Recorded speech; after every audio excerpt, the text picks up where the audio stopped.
in the flow of everyday life. What truly matters are moments that don't shout but gently whisper their presence.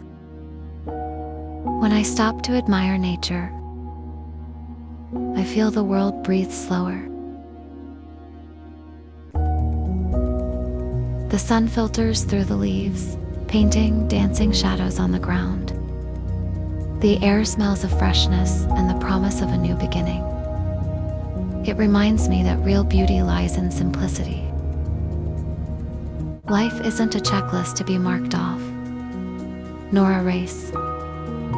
It's moments like this, calm, fleeting, yet endlessly precious.